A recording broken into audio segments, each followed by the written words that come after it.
दा जोंनि फिसाफ्रा हरनि 12टा हरनि 2टा 2:30 3टायाव न'आव फैयो फैगोना फैया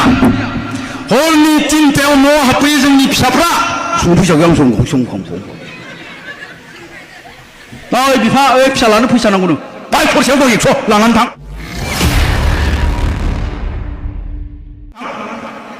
थांलायबाय गिदिंहैलायबाय ओइदिनखालिबो हरनि 3टा हेल' लोगोफोर खुलुमबाय गिबियाव पिथांखि ब्लग इउट्युब चेनेलाव नोंथांमोनखौ बरायनानै लाग्रोनाय जाबाय आं सानो नोंथांमोना भिडिअखौहाय नुखाबाय थेवबो आङो बिथांनि भिडिअखौहाय लानानै आंनि इउट्युब चेनेलनि गेजेरजोंहाय आंनि फलोवार्सफोरनि सिगाङावहाय मोननैसो बाथ्राखौहाय बुंदेरनानै होनो साननानैहाय आं बे भिडिअखौहाय लाबोनाय जादों रायजोफोर नोंसोरो मिथिगौ जायनि मुङा फैला जे बरगयारी बर'फोरनि गेजेरावहाय बड' सावथुन मुलुगावहाय बयनिफ्रायबो बांसिन फेस्ला फाव दिन्थिबोनाय फैला जे बरगयारी बिथाङा आजिखालिनि सोलिबाय थानाय लाइमोन सेंग्रा सिख्लाफोरनि आरो बिमा बिफानि माखासे भबिष्यतखौ नायनानै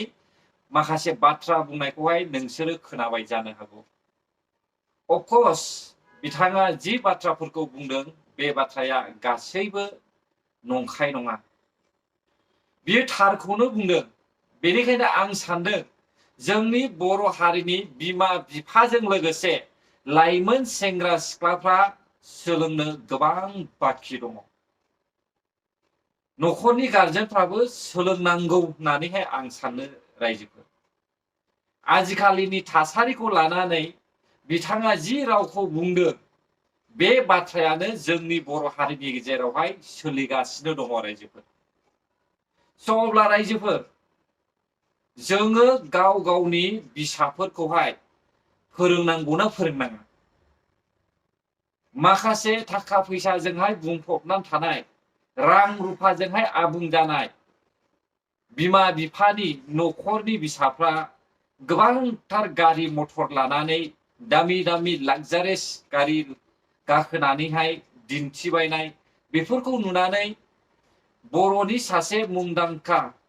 फाव दिन्थिगिरि फैला जे बरगयारिया गोबांथार बाथ्रा बुंनायखौ जोङो खोनानो मोनदों आं बिनिखायनो सानदों रायजोफोर जुदि जोंनि बर' हारिनि लाइमोन सेंग्रा सिख्लाफ्रा बेफोरबायदिखौहाय सानना लासे गावनि भबिष्यतखौ फिउचारखौ नाहरनानै खामानि मावलाङोब्ला सोलोंलाङोब्ला जोंनि बर' हारिनि गेजेरावबो डक्टर इन्जिनियारा जोबनो थांनाय नङा एभेलेबेल जागोन आजिखालिनि थासारिया हाजिरा मावनानै खामला मावनानै दंफां दाननानै बन दाननानै थालिर फाननानै जानायनि थासारि नंला जुगा सोलायबाय रायजोफोर बेखौ लानानैनो फैला जे बरगयारी सारा दिनैहाय गोबांथार बाथ्रा बुंनायखौ जोङो नुनो मोनदों अब्ला रायजोफोर नोंथांमोना खोनासंदो एसे खोनासंनानै लादो बिथाङा मा बाथ्रा बुंदों जोंनि बर' हारिनि थाखाय फैबाय थानाय लाइमोन सेंग्रा सिख्लाफोरखौ लानानै जोंनिया गथ'फ्रा दानिया थाब गाज्रि जायो क्लास 8आवनो जौ फाग्ला जायो क्लास 9आवनो देनद्राय जाग्रा जायो गान्जा सोबग्रा जायो हिन्जाव फाग्ला जायो बाइक फाग्ला जायो खारना मा जाहोना मा जाहोना रावबो नङा बिमा बिफायानो बिनि जाहोना जोङो गोदो उन्दै समाव जोंनि समाव सान हाबनायनि आगोल आगोल फरायनाय टाइमाव जुदि जों मोनहैया जोंनि बिखुङा बेरलाबखायोमोन नंगौना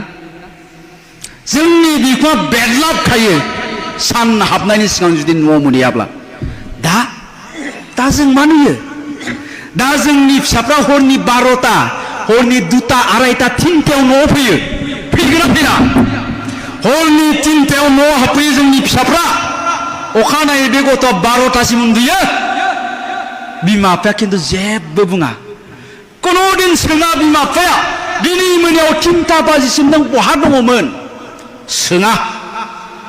कुनु सोङा बरनसे बे गथ'आ अखानायै 12थायाव सिखारनानै मा बुङो बिमाखौ आइलै मा संदों मोजां मा होनो बुजिखोनो मोना आइलै आं संदों मा संदों मा होनदों फाग्ला न'आव थाव गैयालै बाइकआव फैसा दानि बाइकआव थाव सोनो फैसा गैया थाव सोनो फैसा गैया आं ओइ बिफा ओइ फिसालानो फैसा नांगौनो बाइक खरसायाव दं 100 लानानै थांलायबाय गिदिंहैलायबाय ओइदिनखालिबो हरनि 3टा अखानायै जेबो बुङा मानो मोजां जानो बे गथ'आ मानो डक्टर जानो मानो इन्जिनियार जानो बियो बेनो जिउ फाग्ला बेनो हिनजाव फाग्ला बेनो बाइक फाग्ला बेनो ड्राग्स एडिक्टेड नंगौना नङा दा जोंनि अबस्थाया एबायदि दा नोंथांमोननियावथ' बेयाव फांसन दङ नोंथांमोननि जायगायाव मा जायोथ' आं मिथिथ'ला जोंनि जायगायाव फांसना जायो सिमलायाव नायनो फैयो सालबारिनि पाठशालानि खोलानि मुसलपुरनि सोर खिबुनाव साफा साफा हिनजाव गावनियाबो बे गोसथोनायजोंनो समान खानाया ओरैजाय मोखांफ्राव माबा दादेरनानै लानाय थाथु माबा माबि ओरैजाय सलायबोयो बाइकखौ नायबानो गाथाबनो दिन्थिनाव आरो मोनलायलाङो आंहा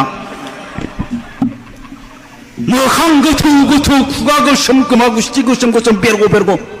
दाखंखुरजाय बाइकआ बिराद गिदिर सलायबाथाय मोख्रा सलायनाय बायदि नुयो बाइक बांद्राय बाइक सलायनो देखाबाय जानाना हे नोंसोरो बे फांसनाव फैना मा खालामफैयो फारसेथिं जौ बथल फारसेथिं सिगारेट लागौ खाथियाव सोर गिदिर मानसि दं बेजों जेबो सोमोन्दो गैया अभद्र मिथिबाय बे गथ'आ मानो डक्टर जानो आरो बे गथ'खौ बिमा बिफाया अखानायै सोङा हरनि 3टासिम बहा थालायामोन सोरबा खोन्थाफैयोब्ला खोन्थाग्राखौ उल्था रागा जोङो बेबायदि जों खुनुदिन जोंनि फिसाया मोजां जानाय नङा आरो नोंथांमोननि न'खरावबो जेबो सोलायनाय फैया सेन्स फैनाय नङा नोंथांमोननि गामिनि न'खरफोरनि जारिमिनखौ बोदलानानै नाय नोंथांमोननि गामियाव दिनै जुदि सोरबा खामला मावनानै जाग्रा दङब्ला थेला बोनानै जाग्रा दङब्ला बिनि न'खरा थांनाय 100 बोसोरनिफ्रायनो थेला बोखाबाय थादों खामलाबो मावखाबाय थादों बिनि बिफाया थेला बोग्रा बिबुआ थेला बोग्रा बिबुनि बिफायाबो थेला बोग्रा आरो दिनैबो थेला बोग्रा आरो बिनि फिसाया नै बिसोरो गाबोनबो थेला बोग्रा जानो थांबाय दङ होनबा जोंनि न'खराव माया सोलायनाय लाबोगोन सोलोंथाइया एजुकेशना आरो जोंनि फिसानो जों जेब्ला मोजां गियान होनो हागोन मोजां आखल होनो हागोन दा बेखायनो दिनैनि दिनाव जों बिमा बिफाया जुदि सांग्रां जायाब्ला बिमा बिफाया जुदि गावबा गावनि गथ'खौ मोजां जोथोन लायाब्ला बिनि रिजाल्टआ खालि नैबेखौ बेल'खा बिनि अनगा जेबो गैया गोदो लेखा रोङासो हालुवा जायोमोन दाहोना थाना जायोमोन खामला मावना जायोमोन दानिया लेखा रोङासो गैला बियो जौ फाग्ला जाबाय ड्राग्स एडिक्टेड जाबाय बाइक सलायथिंलाबायनानै बहाबा सौग्रावना थैसिगोन बियो सोरजोंबा बुथार जासिगोन बियो नङाबा गावनो सुइसाइड जानानै थैसिगोन जों बेखौनो नुबाय दङ दा बेखायनो मोजाङै सिन्था खालामनानै नाय थांनाय मेट्रिक फाइनालनि रिजाल्ट होयोब्ला सासे लोगो अदालगुरिनिया आंखौ कल खालामनानै बुंहरदों नोंथाङा बहा दं जाहानाव आलासि जानो फैनांगौ आंहाथ' आलासि जानो सम गैया नङा फैथारनांगौ नोंथाङा फैयाब्ला आं बिराद गाज्रि मोनगोन बेबायदि बुंनायखाय आं थांबाय थांनानै ओंखाम जाबाय ओंखाम जानाय टेबोलाव बुंबाय आंखौ लोगोआ नोंथां आंनिया फिसालाया देग्लाय मेट्रिक पास जादों 87% मोनदों बेथ' जोबोद मोजांनि बाथ्रा दा फिसाला आंनिया डक्टर जानो गोसोनो दा बेखायनो आंखौ मोजां कलेजाव एडमिसन लानानै होनो थिनबाय दङ दा आंहा राहायानो गैया थाखा गैया फैसा गैया आं माबोरैजाय मोजां कलेजाव एडमिसन लाना होबावनो नोंथाङा आंनो माबा मोनसे राहा दिन्थिदो होनना बुंबाय आंखौ अब्लाथ' आं खेबसेनो बुंनो हाला जाहैबाय दा बेखायनो आं बुंबाय आं सानथामसो उनाव नोंथांनो कल खालामहरफिनगोन बेबायदि होननानै आं फैबाय फैना सानथाम उनाव आं बेनो फन खालामदों फन खालामना बुंहरदों आङो बुंहरनो हानाय जादों नोंथां नोंथांनि गथ'नि 2 बोसोरनि फरायनायनि थाखाय नोंथाङा थाइसेबो थाखा गारनो नांला आं मोनसे कलेजाव रायलायबाय खालि नोंथाङा थानायनि नामाव 1500 थाखाल' हो बे 2 बोसोरा थाइसेबो थाखा गारनांला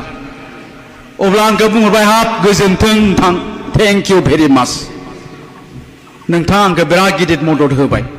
अब्ला फिसालायाबो बिफानि मबाइलजों आंखौ रायलायबाय थेंक इउ आंकोल सानसे बेलासि आं नोंनि खाथियाव डक्टर जानानैसो ओंखारहैगोन होननानै आंखौ बुंदों दानिया मेट्रिक पास जानायनि उनाव जायफोर गथ'आ जायफोर फरायसाया गावबा गावनि बिमा बिफाखौ बुंबाय जे आङो डक्टर जानो नागिरदों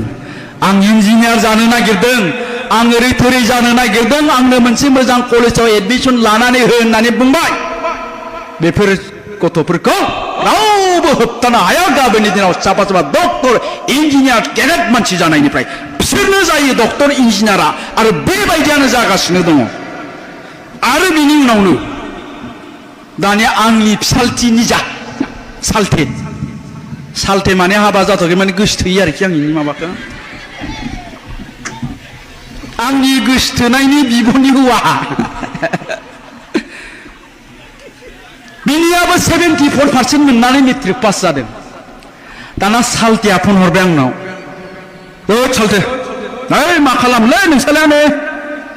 मा खालामदों नोंसो मोनसिगोन माबा 50,000नि मबाइल नांगौनो बायना हरदोंलै नोंथाङा आं मोनथिला जाबाय 50,000नि मबाइल आंनि फिसालानो आं मबाइल बायना होआखै मेट्रिक पास जानायाव फिसाला दं दे आंहा नानिमोन क'क्राझाराव थायो बै मोनथिनायफ्रा मालाय आंखौ खोनाफा माफा फिला बेयावसो जों आरो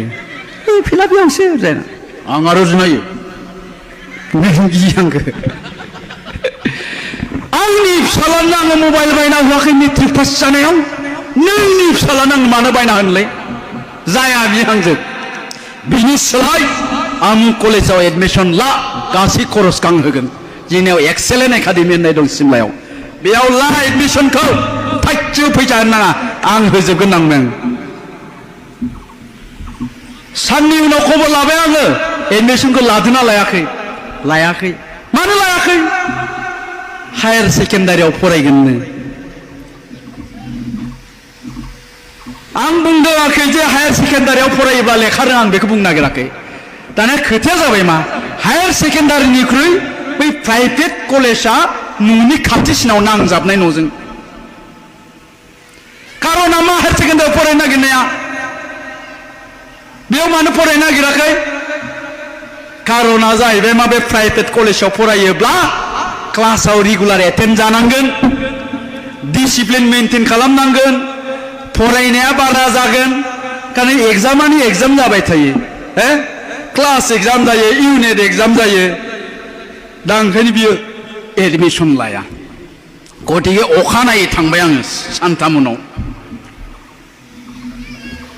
आङो थांबाथाय आंनियाव थारमाने गारियावनो इसिं गोलाव थुंग्रि थाखायोलै दाबो दंखायो गारियाव ओंखायनो जानला मेनला एदावखानो आंखौ लामाफ्राव लाखिना गारि बे थुंग्रिखौबो लांफाखादों आङो लांफानानै सिथ्लायाव थुंग्रिखौ दिहुननानै ओरैजाय होलिनाथाय सियाराव जना ओइ ओंखारबो दंना गैया नोंलाय ओंखारबोआ आं हमना लायनांगौना नों ओंखारबोगोन होनबाथाय दसे उनावहाय माबाला आयं क्लासबो जाथ'वाखै नालाय ओंखायनो आङो मानो लाथ'वाखैलै आयं समनियासो लानो नागिरदों क्लासबो जाथ'वाखैलै आयं जाबाय मोजांबासो मोजां नङाबा गोदना जगोन बे आं बेनि उनाव एडमिसनखौ लाबाय दाना खोथाया मा जाय गथ'आ मेट्रिक पास जानायनि उनावहाय बिमा बिफाखौ बुंबाय जे आंनो मबाइल नांगौ 50,000नि 1 लाखनि आंनो बाइक नांगौ 2 लाख 3 लाख 2.5 लाखनि जाय गथ'आ बेबायदि बुंबाय दाखालि मेट्रिक पास जानायाव ओइ दिनखालिनिफ्रायनो बे गथ'नि लाइफआ धंस' जाखाबाय 90%निया खारन जों बेखौनो नुबाय दं नंगौना नङा मेट्रिक पास जानायनि उनावनो बिबाय बियो आंनो 50,000नि मबाइल नांगौ 3 लाखनि बाइक नांगौ ओइदिनखालि जोब्बाय बे फिनिश दा बेखायनो साबधान बे बाइक बे मबाइला जोंनि इयुन जोलैखौ जोंनि फिसाफोरखौ धंस खालामगासिनो दङ दाना बाइक दाम गोसानि मबाइल दाम गोसानि बिनायनि दायनिगिरिया खिन्थु बे नानि मोननियाव थायो एसे सिख्लाफोरनियाव तारमाने बिसोरो मा होननानै सानो बाइक दाम गोसा मबाइल दाम गोसानि लाबासो सिख्लाफ्रा गोसोथोयोलै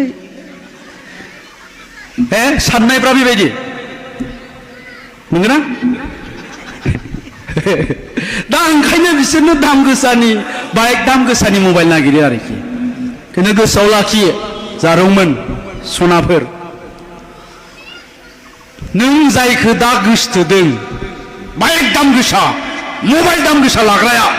बे जौबो लोङो बे लेखा फराया मिथिबाय आरो बेजों हाबा जानांगौबा नोंनि लाइफआ धंस जाबाय मिथिबाय बेखायनो आं बुङाखै दे गासिबो बाइक लाग्राफ्रा गाज्रि होननानै बे सेंग्राफ्रा गाज्रि मोनलायगोन बांसिनानो मिथिबाय बांसिनानो दा ओंखायनो आङो बुंदों जोंनि लाइमोनफोरखौ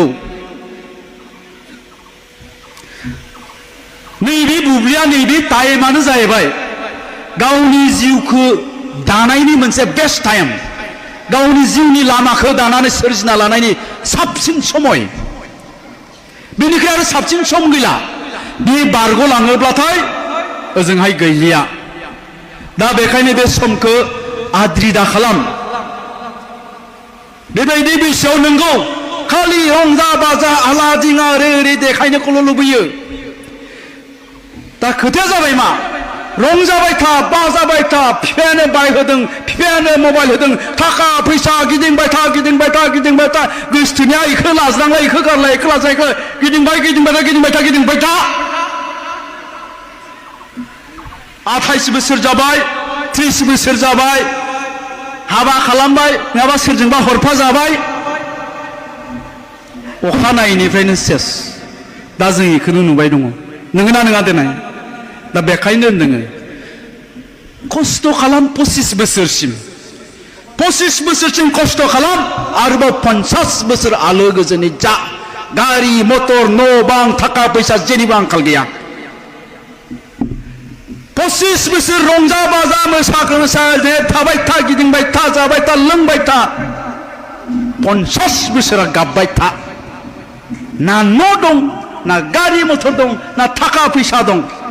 नोंगोना नङा देनाय बेखौ बैसोरसो फिल खालामनो हायो जोंसो फिल खालामनो हायो